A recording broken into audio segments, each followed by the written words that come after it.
খুলনায় আওয়ামী লীগ নেতাকে গণধোলাই দিয়ে পুলিশে দিল জনতা। সিলেটে দুই উপদেষ্টার গাড়ি আটকে বিক্ষোভ। লন্ডনে যৌথ প্রেস ব্রিফিং, প্রধান উপদেষ্টা নিরপেক্ষতাকে ক্ষুণ্ণ করেছে বলছেন জামায়াত। জানাবো ডক্টর ইউনূস তারেক রহমান বৈঠক গণতন্ত্রের অগ্রযাত্রাকে উচ্চ মাত্রায় নিয়ে গেছে বলছেন দুদু।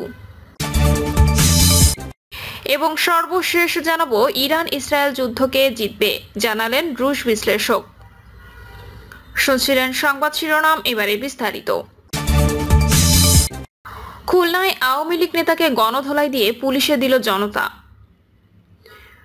খুলনায় জনতার হাতে গণধোলাইয়ের শিকার হয়েছেন মহানগর আওয়ামী লীগের সহসভাপতি বেগ লিয়াকত আলী। পরে তাকে পুলিশের সোপর্দ করা হয়েছে। শনিবার দুপুরে মহানগরের ফুলবাড়ি গেট বাজার এলাকায় এ ঘটনা ঘটে। পুলিশের স্থানীয় সূত্রে জানা গেছে, ফ্যাসিস্ট হাসিনার পতনের পর থেকে বেগ লিয়াকত আলী গা ঢাকা দিয়েছিলেন। তার বিরুদ্ধে গণহত্যা ও মানবতা বিরোধী অপরাধ সহ একাধিক মামলা রয়েছে। আন্তর্জাতিক অপরাধ ট্রাইব্যুনালে তার বিরুদ্ধে একটি মামলা বিচারাধীন। দুপুরে তিনি ফুলবাড়ি গেট বাজারে এলে স্থানীয় ব্যবসায়ী ও সাধারণ জনগণ তাকে ঘিরে ধরে গণধোলাই দেয় এবং খানজাহান আলী থানায় সোপর্দ করে। খানজাহান আলী থানার ওসি মোহাম্মদ কবির হোসেন জানান, বেগ লিয়াকত আলী বর্তমানে পুলিশ হেফাজতে রয়েছেন। তার বিরুদ্ধে বেশ কয়েকটি মামলা রয়েছে এবং তিনি কিছুদিন আগে একটি মামলায় জামিনে মুক্তি পেয়েছিলেন। এই ঘটনায় আইনি ব্যবস্থা প্রক্রিয়াধীন। সিলেটে দুই উপদেষ্টার গাড়ি আটকে বিক্ষোভ। সিলেটের জাফলংয়ে পরিদর্শনে এসে স্থানীয় শ্রমিকদের বিক্ষোভ ও বাধার সম্মুখীন হয়েছেন পরিবেশ, বন ও জলবায়ু পরিবর্তন মন্ত্রণালয়ের উপদেষ্টা সৈয়দা রিজওয়ানা হাসান এবং বিদ্যুৎ, জ্বালানি ও খনিজ সম্পদ মন্ত্রণালয়ের উপদেষ্টা মোহাম্মদ ফাউজুল কবির খান। সামাজিক যোগাযোগ মাধ্যমে ছড়িয়ে পড়া একটি ভিডিওতে দেখা গেছে, রাস্তায় তাদের গাড়ি আটকে শ্রমিকরা বিক্ষোভ করেছেন।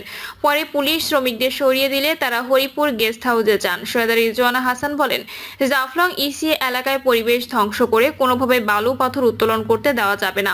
পর্যটক বান্ধব পরিবেশ সৃষ্টির লক্ষ্যে সিলেটের কোনো পাথর কোয়ারি লিজ দেওয়া হবে না। পর্যটনের মাধ্যমে শ্রমিকদের বিকল্প কর্মসংস্থান তৈরি করতে হবে। মোহাম্মদ ফাউজুল কবির খান বলেন, অবৈধভাবে বালু পাথর উত্তোলনের মাধ্যমে এই এলাকা ধ্বংস হয়ে গেছে। আপাতত এই এলাকা থেকে পাথর উত্তোলন করতে দেওয়া হবে না। তিনি বলেন, এখানে যে ক্রাশার মেশিন আছে সেগুলো সরাতে হবে। এজন্য বিদ্যুৎ বিচ্ছিন্ন করা হবে। এখানকার পর্যটন কেন্দ্রগুলোর উন্নয়ন করলে সিলেটে যে লন্ডন থেকে টাকা আসে তার থেকে বেশি টাকা আসবে। কিন্তু আমাদের বুঝতে হবে আমরা কোন দিকে যাব। পাথর উত্তোলন করে কি ধ্বংসের দিকে যাব, নাকি এটা পরিবেশগত সৃষ্টি করে বিনোদন কেন্দ্রে স্থাপন করে মানুষের কর্মসংস্থান সৃষ্টি করব। সিলেটের সব পর্যটন নিয়ে সামগ্রিক উন্নয়ন নিয়ে একটি পরিকল্পনা করব। লন্ডনে যৌথ প্রেস ব্রিফিং, প্রধান উপদেষ্টা নিরপেক্ষতাকে ক্ষুণ্ণ করেছে বলছেন জামায়াত। লন্ডনে অন্তর্বর্তী সরকারের প্রধান উপদেষ্টা অধ্যাপক ডক্টর মোহাম্মদ ইউনূসের সঙ্গে বিএনপির ভারপ্রাপ্ত চেয়ারম্যান তারেক রহমানের বৈঠক হয়েছে। বৈঠক শেষে দেওয়া যৌথ বিবৃতির গ্রহণযোগ্যতা নিয়ে প্রশ্ন তুলেছে বাংলাদেশ জামায়াত ইসলামী। দলটি বলছে, বৈঠকের বিষয় সম্পর্কে যৌথ বিবৃতি প্রদানের জন্য দিয়ে বাংলাদেশের রাজনৈতিক সংস্কৃতির ব্যত্যয় ঘটেছে। এর মাধ্যমে প্রধান উপদেষ্টা একটি দলের প্রতি বিশেষ অনুরাগ প্রকাশ করেছেন, যা তার নিরপেক্ষতাকে ক্ষুণ্ণ করেছে। বিবৃতিতে বলা হয়েছে, গত 13 জুন লন্ডনে অন্তর্বর্তী সরকারের প্রধান উপদেষ্টা ডক্টর মোহাম্মদ ইউনূসের সঙ্গে বিএনপির ভারপ্রাপ্ত চেয়ারম্যান তারেক রহমানের যে বৈঠক হয়েছে, এটাকে জামায়াত ইসলামী খুবই স্বাভাবিক মনে করে। এরই মধ্যে অন্তর্বর্তী সরকারের প্রধান উপদেষ্টা পৃথক এবং যৌথভাবে বিভিন্ন রাজনৈতিক দলের সঙ্গে বৈঠক করেছেন। বিবৃতিতে আরো বলা হয়, গত 6 জুন তিনি জাতির উদ্দেশ্যে প্রদত্ত ভাষণে 2026 সালের এপ্রিলের প্রথমার্ধে জাতীয় সংসদ নির্বাচনের রোডম্যাপ ঘোষণা করেন। তার এই ঘোষণার পর লন্ডনের সময়কালে একটি রাজনৈতিক দলের সঙ্গে বৈঠক শেষে বিদেশের যৌথ প্রেস ব্রিফিং এবং বৈঠকের বিষয় সম্পর্কে যৌথ বিবৃতি প্রদান করা বাংলাদেশের রাজনৈতিক সংস্কৃতির ব্যত্যয় বলে মনে করি আমরা। এর মাধ্যমে একটি দলের প্রতি বিশেষ অনুরাগ প্রকাশ করেছেন তিনি, যা তার নিরপেক্ষতা ক্ষুণ্ণ করেছে। আমরা মনে করি দেশে ফিরে এসে প্রধান উপদেষ্টার অন্যান্য রাজনৈতিক দলের সঙ্গে আলোচনা করে এই ব্যাপারে তার অভিমত প্রকাশ করার সমীচীন ছিল। জামায়াতের বিবৃতিতে বলা হয়, বাংলাদেশ জামায়াত ইসলামী মনে করে সরকার প্রধান হিসেবে কোনো একটা দলের সঙ্গে যৌথ প্রেস ব্রিফিং নৈতিকভাবে কিছুতেই যথার্থ নয়। প্রধান উপদেষ্টা একটি দলের সঙ্গে বৈঠকের পর যৌথ প্রেস ব্রিফিং করায় আগামী নির্বাচন অবাধ, সুষ্ঠু ও গ্রহণযোগ্য হওয়ার বিষয়ে আশঙ্কা তৈরি হয়েছে জনগণের মধ্যে। যেখানে বাংলাদেশে অনেকগুলো রাজনৈতিক দল সক্রিয়ভাবে বিদ্যমান, সেখানে শুধু কোনো একটি দলের সঙ্গে আলাপ করে দেশের সামগ্রিক রাজনৈতিক বিষয়ে সিদ্ধান্ত গ্রহণ করা সঠিক বলে বিবেচিত হতে পারে না। আমরা আশা করি অবাধ, সুষ্ঠু ও গ্রহণযোগ্য নির্বাচনের জন্য বর্তমান অন্তর্বর্তীকালীন সরকার নিরপেক্ষ থেকে লেভেল প্লেইং ফিল্ড তৈরি করবেন এবং বিচার ও সংস্কারের ব্যাপারে যথাযথ পদক্ষেপ নিশ্চিত করবেন। বিবৃতিতে সরকারের নিরপেক্ষতা এবং অবাধ, সুষ্ঠু গ্রহণযোগ্য নির্বাচন নিয়ে যে সংশয় দেখা দিয়েছে তা নিরসনকল্পে প্রধান উপদেষ্টার ভূমিকা জাতির সামনে স্পষ্ট করার জন্য অন্তর্বর্তী সরকারের প্রতি আহ্বান জানায় বাংলাদেশ জামায়াতে ইসলামী নির্বাহী পরিষদ। ডক্টর ইউনূস তারেক রহমান বৈঠক গণতন্ত্রের অগ্রযাত্রাকে উচ্চমাত্রায় নিয়ে গেছে, বলছেন দুদু।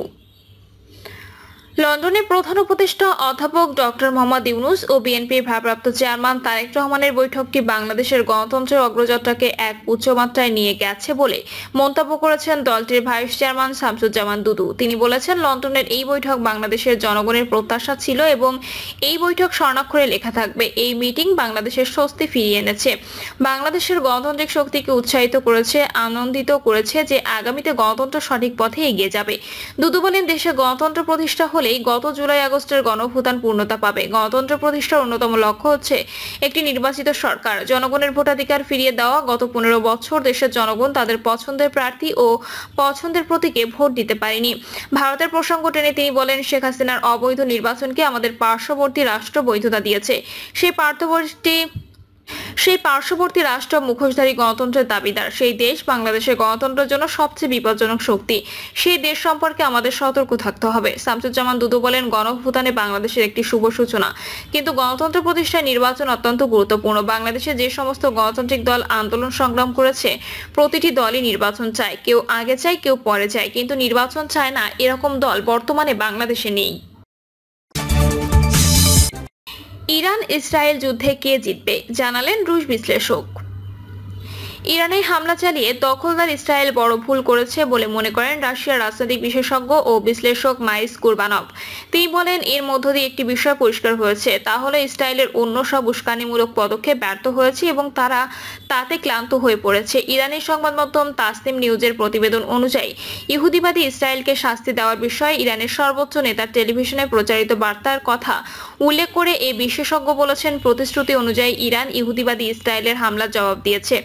আমি মনে করি ইরানই এ যুদ্ধে বিজয়ী হবে। এই রুশ বিশ্লেষক ইরানি পরমাণু বিজ্ঞানীদের হত্যা ও পরমাণু স্থাপনাগুলোতে আক্রমণের ইসরায়েলি পদক্ষেপে নিন্দা জানিয়ে বলেন, ইরানের শান্তিপূর্ণ পরমাণু কর্মসূচির সঙ্গে সংশ্লিষ্ট স্থাপনা বিজ্ঞানীদের উপর ইহুদিবাদী ইসরায়েল হামলা চালিয়েছে পরমাণু কর্মসূচির অজুহাতে, কিন্তু এই ইসরায়েল নিজের পরমাণু অস্ত্রে সজ্জিত। আর বিশ্ব এই বাস্তবতার বিষয়ে চোখ বন্ধ করে রেখেছে। জেসিপিওএ থেকে যুক্তরাষ্ট্রের একতরফাভাবে বেরিয়ে যাওয়া প্রসঙ্গে কুরবানভ বলেন, যুক্তরাষ্ট্র ইরানের অর্থনীতিকে দুর্বল করার জন্য কঠোর নিষেধাজ্ঞা আরোপ করেছে, কিন্তু তারা ইরানকে কাবু করতে পারেনি, বরং দেশটি উন্নয়নের পথে এগিয়ে গেছে। আন্তর্জাতিক পরমাণু শক্তি সংস্থার বোর্ড অব গভর্নরেন্সের ইরান বিরোধী বিবৃতির কথা উল্লেখ করে মাইস কুরবানভ এই বিবৃতিকে পরমাণু ইস্যুতে পাশ্চাত্যের দ্বিমুখী ও বৈষম্যমূলক নীতির উদাহরণ হিসেবে অভিহিত করেছেন। এদিকে তুর্কি বার্তা সংস্থা আনাদোলু জানায়, শুক্রবার ভোররাতে ইসরায়েলি বাহিনী ইরানের বিভিন্ন অঞ্চলে ব্যাপক বিমান হামলা চালায়, যার লক্ষ্য ছিল দেশটির পারমাণবিক ও ক্ষেপণাস্ত্র স্থাপনা। এতে ইরানের বেশ কয়েকজন শীর্ষ সামরিক কর্মকর্তা ও পরমাণু বিজ্ঞানী সহ অন্তত 104 জন নিহত হন। এছাড়া আহত হয়েছেন আরও প্রায় 380 জন। এএফপির প্রতিবেদন অনুযায়ী এই হামলার জবাবে ইরান একাধিক ব্যালিস্টিক ক্ষেপণাস্ত্র ইসরায়েলের বিভিন্ন এলাকায় আঘাত হানে। সর্বশেষ খবর অনুযায়ী এতে অন্তত 3 জন নিহত ও 170 জনের বেশি আহত হয়। প্রিয় দর্শক, এই ছিল এখনকার সর্বশেষ সংবাদ। আপডেট সব সংবাদ পেতে চ্যানেলটি সাবস্ক্রাইব করে বেল আইকনটি ক্লিক করে রাখুন।